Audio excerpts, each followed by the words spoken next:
But our unique proposition is connecting the East and West in the space. And so venture is a business like any other, which I think people often forget. And you have to continuously refine your edge. Otherwise, why would people take your money versus somebody else's money, right? There's only a finite amount of space on the cap table. And you kind of have to be the best of the best if you want to invest in the best of the best. And so our proposition back then, and we've obviously deepened it today, was connecting builders and investors and just the best people in the space from these different areas. Hey everyone, Benga here with WAGMI Ventures podcast. On today's episode, we have Annie Pai, partner at Dragonfly, one of the premier investing firms in crypto. For anyone who is new, this is the WAGMI Ventures podcast where we do snapshots with interesting builders and founders across crypto and AI. Check out wagmiventures.io to learn more about the syndicate behind the podcast. Thanks for joining us, and let us enjoy the conversation with Annie. As a quick disclaimer, this podcast is for informational purposes only. Views expressed are Annie's personal takes. Excited to be here. Awesome. Yeah. I think of investors as innovators and founders themselves, because really you have to put yourself in a founder's seat to see the vision and how it all plays out. With that, can you share with us your journey into crypto and into crypto investing? Yeah, happy start in the space. I mean, more or less almost a decade ago. But back then, it's quite funny. I was in high school and I had a lot of friends that were very deep into math and all of that. And so my kind of roundabout story into crypto started off there, where we would just talk about this stuff all the time. And I grew up in the Bay Area where people are fast tracked and they fast forward into a sort of academic position, you could say, like in their early 20s. And I knew that was never for me, but we used to talk about all these like higher order math things all the time. And I remember taking a walk after school with a friend who's now like a PhD in cryptography or whatever. But he mentioned to me something about Ethereum and all the fun stuff you could do there versus Bitcoin, which we'd all been tracking. But, it still is a truism that you can't really do much on Bitcoin. And I thought it was a unique store of value and all of that. But as somebody who wasn't buying drugs in high school and stuff, back then at least, I was like, okay, this is fun. It looks like a toy, but I didn't really know how to proceed. But with Ethereum, it just clicked. And the first time I ever used Ethereum, sending a very tiny transaction, I was mind blown. And then as I started programming Solidity and picking up tricks here and there and just seeing what people were coming up with, I was awestruck and I knew that like this would be my path in some sense. I didn't immediately go down the crypto rabbit hole. And so in between finding out about Ethereum and ending up at Dragonfly, I had quite a dizzying path going from like early stage deep tech stuff to working at Pronomos, albeit briefly, which was still around, but it is a venture firm, which was the first at the time of investing in new cities. And so my path took me all over, but it quickly came to my realization that crypto would be one of the most dominant technologies of our time. And it would be a mistake not to get like fully onboarded. Wow, that's quite a transition from deep tech to crypto, it sounds like, right? Yeah, I mean, yes and no. The way I think about it now is that like I tell people my sort of investment purview, like even crypto aside, I think one way to look at the world is what frontiers are left. And so I would think that there is crypto, of course, but crypto is this realization of what was once a very vague notion around, like, say, the metaverse and what can we do virtually that might impact the physical world, which is where my interest in crypto lay back then and still today. So that's like one frontier. But there are three others, I would say. So you have space, like outer space, and you're seeing all the kind of runaway growth that's happening there. You're seeing everything that's going on underneath the oceans, and whether that's happening through the lens of defense doesn't really make a big difference, because I feel like that will just unlock so much new productivity growth. And you're seeing the kind of marriage of everything going on with subsea exploration and biotech, for example. And I would say the other one would be the combination of the mind and body. And so you can see Brian Johnson as a sort of lodestar there with everything that he's doing with the Don't Die movement is actually very enlightening with like how we can take all the progress there and use it for other areas. But when you look at that from first principles, I thought, oh, crypto is simply the wedge that will impact all of these other areas. And so you see that similar story happen with software way back in the day, decades ago. All the growth in software and everything that we were able to do, even at a lower level with chips, impacted space, biomedicine, just the way that we live and work. And I see crypto being probably much more akin to the advent of, like, say, electricity, or an intermediate good than the final good. And I think one thing that people are not pricing in is like what happens when crypto becomes a substrate for all these other frontiers. That's very enlightening there. I think about it as you mentioned the frontier technology as really being revolutionary and is the way it changes the way we humans live today and potentially, of course, into the future. How does that all tie into Dragonfly? Obviously, Dragonfly needs no introduction to most cryptos folks in the space, but as you're executing sort of like that philosophy of frontier tech, help us educate us on what Dragonfly is and how Dragonfly is basically answering or attempting to build out what that frontier tech vision looks like. Yeah, I think that's a great question. So we started back in 2017. So I guess for listeners that don't know, Dragonfly is now a multi-billion AUM crypto venture fund. We also bought Metastable from Naval Ravikant a few years ago, which is like a long only sort of hedge fund. But our purview is explicitly crypto.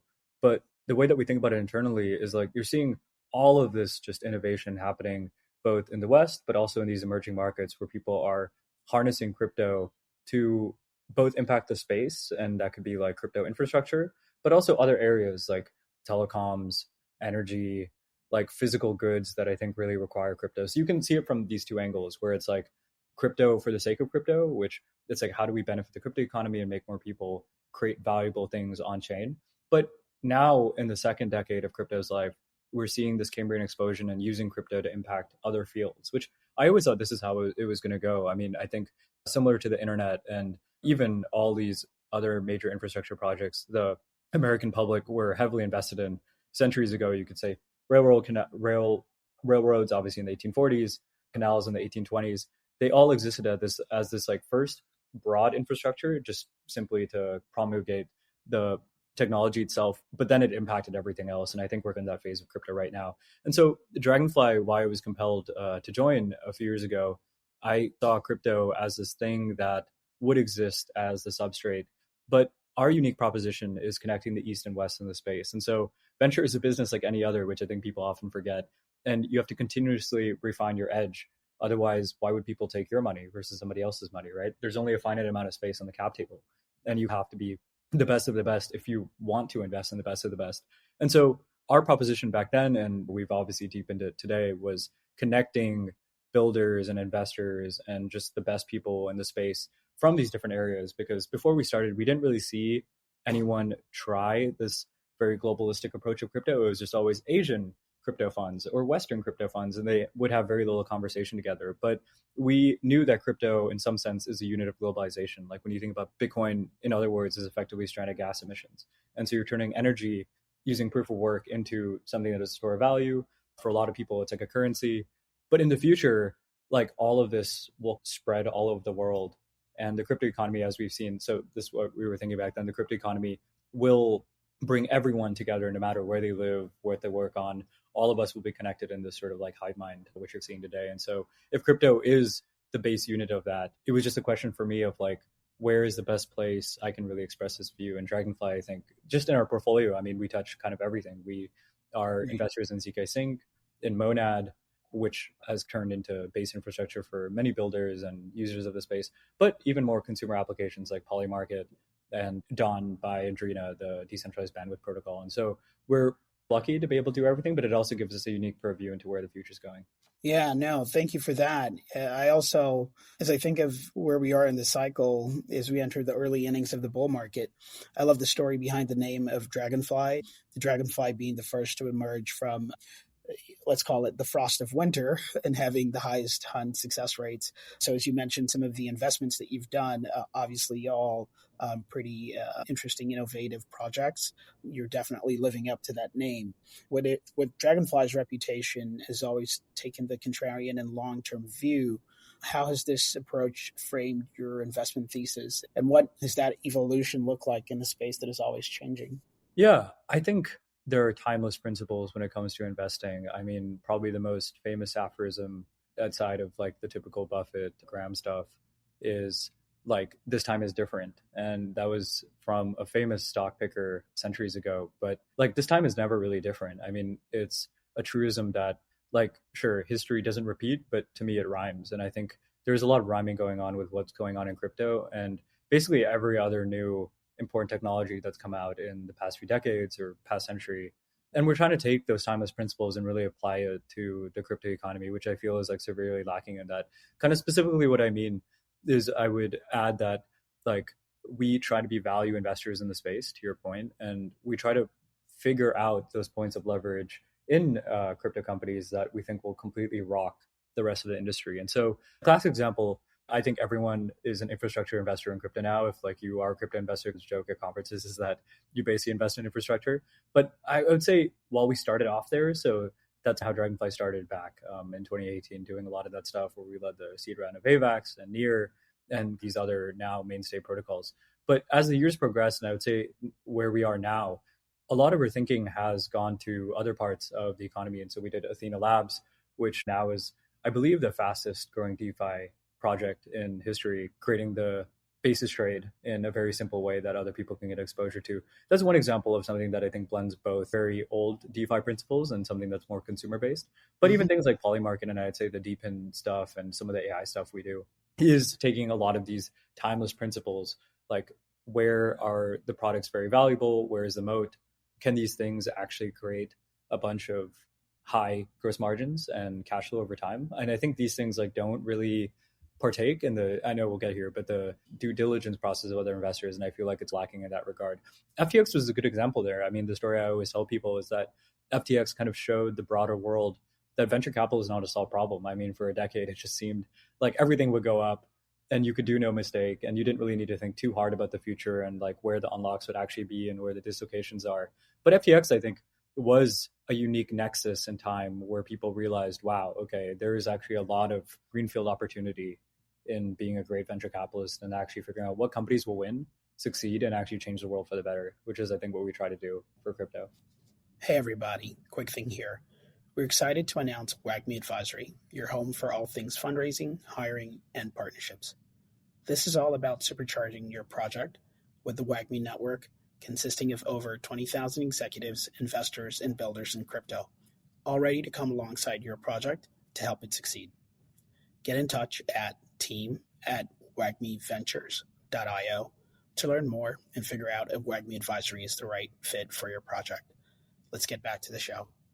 I mean, interesting names that you dropped there are Monad, Athena, Polymarket, all very innovative and exciting projects, both from the application view or from the infrastructure view, which kind of begs the question, what does your due diligence process look like? How are you able to identify these winners and your high success rate? Yeah, I think there's many different vectors that go into a great DD process. I mean, with a lot of the investments we partake in now, we often get referrals from some other portfolio companies. I mean, with the amount of portfolio companies we have, I think we probably see a lot of these various referrals. But I think one thing that we do is try to be very detail oriented. So when people, and many people remark about the same company, we realize, wow, this is actually solving a pain point. So one example of this, and I think this ties later into the DD process, is when we invested in Dune, I would say everyone on our team is just obsessed with crypto and all the projects going on, and we make sure to try everything. And we're actually users of crypto, and I find that many of my peers in the space like barely go on chain, or they don't actually care too much about what's taking place. But we found Dune and found that very exciting because we were such big believers in on-chain data and the fact that somebody would have to unify all these disparate sort of database, you could say like kind of code bases, and make something that even normal people could just like go on and see, oh, how much is this protocol making?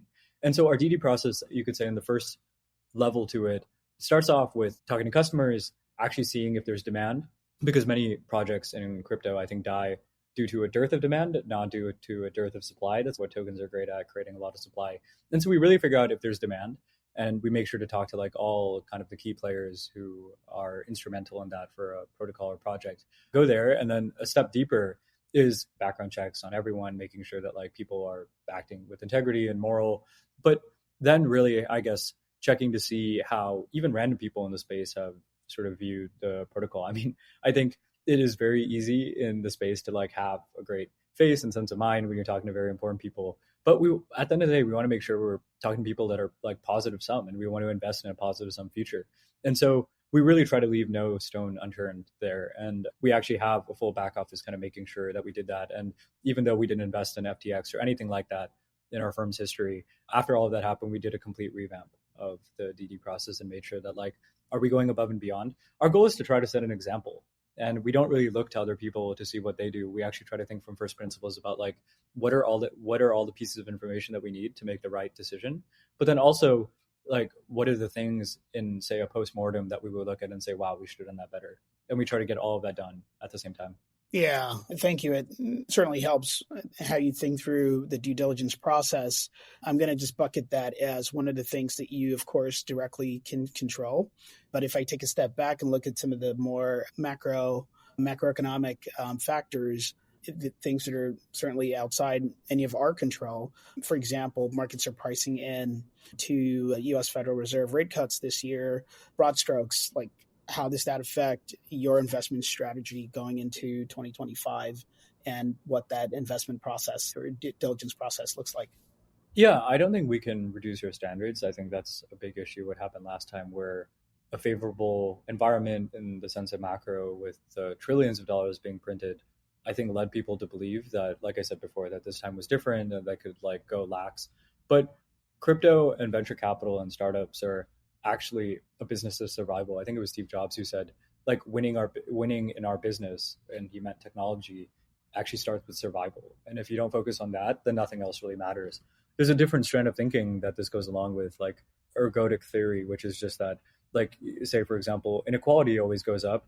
But actually, if you look at the numbers, it's a different grouping of people that constitute that like inequality base. And so when you think about these just like crazy numbers when it's talking about the economy or whatever, you have to actually look at the makeup of people, I think, that it constitutes, because that will tell you a very different story. But zooming back, I think to your point, how the rate cuts will affect us.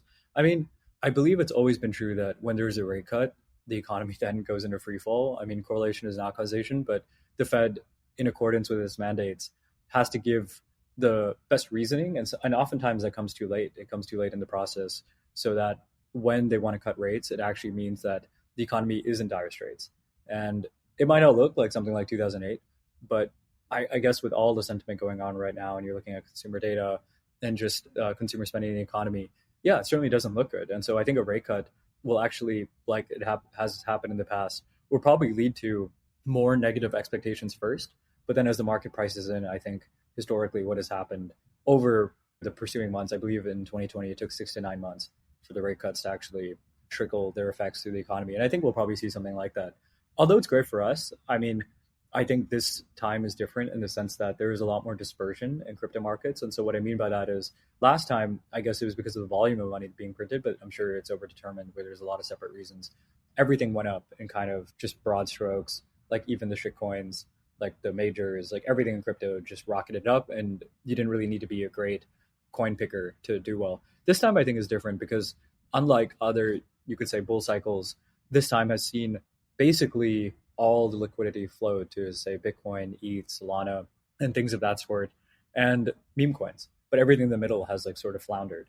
And it's a question for us of like, okay, if that's how the market is pricing these things, and it could be because now there's just far more people, everyone is a lot more astute, the market is like priced in all the lessons of the past, then it's up to us to actually pick those things that we think will stand the test of time and be durable, built to last, all those things. Like what are the protocols that can actually create a moat and turn into these like value generating businesses eternally. And so, yeah, the rate cuts will help, I think, albeit for a little bit, but I don't think we probably will see something on the order of what we did in 21, just because that was such an ahistorical mode of printing that, and obviously central banking influence and fiscal stimulus, that I don't think we'll get there just yet.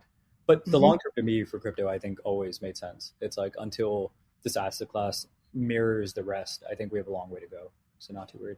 Yeah, I mean, even with where rates are now, we're still seeing strong crypto investing, right? Galaxy Research reported strong numbers last quarter, somewhere in the magnitude of $3 billion for Q2, which is a 28% increase from last quarter. These numbers, what do you infer from them? Do you think this trend's going to continue regardless of what happens with the rate cuts? Yeah, you're basically asking with like more venture dollars, right? Right. Yeah. Well, I think the trend has to continue. I mean, on the level of the macro, there is still just trillions of dollars of unused cash sitting on the sidelines. And even on the level of crypto, while funds, I believe, have raised far less than they did in 21, because that was a very unique vintage, people still raised like I would say our peers in the business have all, you could say, Paradigm and everyone else that have gone to the media and disclosed how much they've raised, it's still numbers in the hundreds of millions of dollars that have to go somewhere. So when you raise a fund, yeah, you might not want to invest for, say, a 6 month period, but you have to invest like a few times in a couple of years, right? So it's like you probably can't go a full year without investing a single time. Your money has to be put to work. And so when I look at this, with all the money being raised, it is a good sign. I mean, I think every year goes by, there's just far more builder activity in the space. And if you take a purely numbers based approach to this, it's like at some point, the growth there will lead to like one unlock on the application layer, whether that might be in crypto AI stuff or deep in stuff or consumer crypto stuff, like say with Polymarket. Like all we need is just one of those to work and bring in everyone else. And we will see the same kind of gold rush into the space like we did in the years past. So I think this trend will only go up. And like one way to look at this is actually just how is the growth of stablecoins over time. And like that's one of the big pieces of feedback we get from people not even in the space, which is, oh, I am not a big fan of crypto. I actually don't look at the space too often. But the first time I used a stablecoin, it blew my mind. Because for so many of the people, I think like growing up in the West, and if you work in a big cosmopolitan city, you don't really notice the effects of a dollarless economy. And Dragonfly operates, and we operate and invest everywhere. So we have portfolio companies around the African continent, a bunch in Europe, everywhere. And we look at all these companies. And one of the big things we realized, and yeah, I'm sure this influenced like our investments in Agora, the kind of more corporate stablecoin protocol. So like you can give Agora money, so like your balances, and they'll give you the yield that Tether can give you. And you look at all these things, and people love stablecoins abroad. And I think just that unlocks so many new possibilities for the space, and will probably entice more VCs to keep investing. A lot of markets are just driven by liquidity, and I think people don't realize that. Like when stock markets go up or crypto markets go up, ever since the 70s, it really has been like, have we seen an injection of liquidity or not? And so I think as liquidity comes back, much of it made possible by stablecoins, you're going to see just way more and way different types of venture funds, but even in far greater quantities than we have today. Yeah, no, I think if the stablecoin theme is one of the strongest, if not currently the top crypto use case where people can actually see real world value and how it directly affects their lives. As you mentioned, many of the dollarless parts of the world that just see the power and how that easily changes how we do things today. Another one, I think you guys had recently invested in Polymarket, is the prediction markets. I think it's a theme you guys are bullish on. Outside of prediction markets, what's your take on the next big crypto verticals? Yeah, I mean, I think it would be super easy to talk about crypto AI because everyone understands, at least to their mind, what AI means. And I think AI means something different for basically everyone listening, or crypto.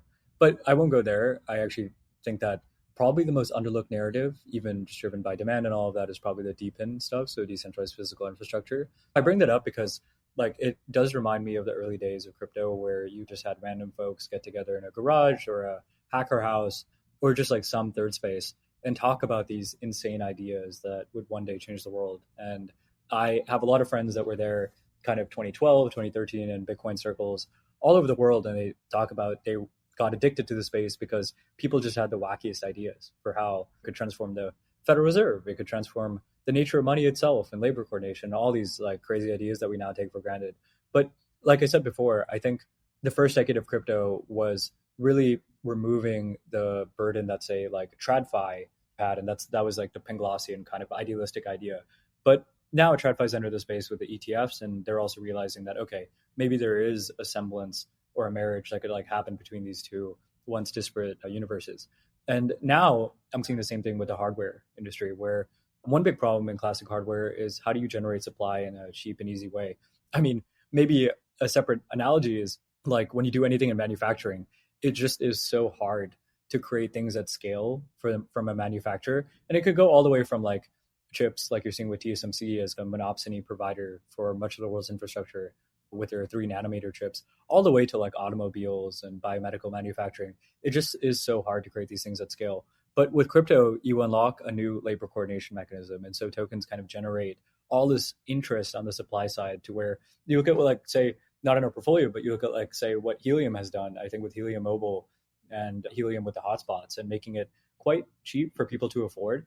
but then it just takes a life of its own. And I think you're Yeah. seeing that all throughout the space, right? And you Yeah. really want to create this Cambrian explosion, both the supply, but the product has to be 10x better for it to generate demand. And I think that's like one of the big problems in the space that we're currently tackling, which is there's just an abundance of supply, tokens, chains, exchange, well, not so much exchanges, but ways to trade with dexes. But where's the demand going to come from? Like, what will people be willing to pay for in an interest rate environment of like north of 5%? Mm-hmm. And what are these cash flows that can remain just in inexorable growth over time? And I think a lot of that probably exists in the deepened space. I know. I'm personally bullish on the deepened space as well. So yeah, thanks for that take there. I want to just dial back a little bit to what you mentioned earlier about FTX and how that incident helped revamp a lot of how you look at due diligence today. If I extrapolate from that, what would you say we're doing right in crypto today, and what could we be doing better?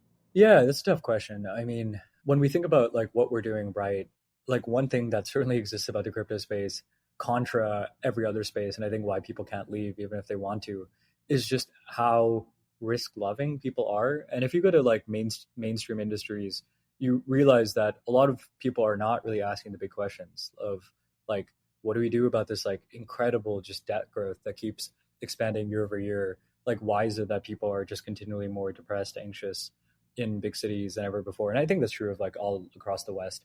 Like, how do we get a better relationship between technology, people, and our work-life balance? These are all big questions among many. I haven't listed all of them here, but like you need to take risks to solve big problems. And I feel like given fortune favors the bold, you're not really seeing that happen in other industries that I think are mired in just continual regulation and processes, and they can't really think too far out ahead.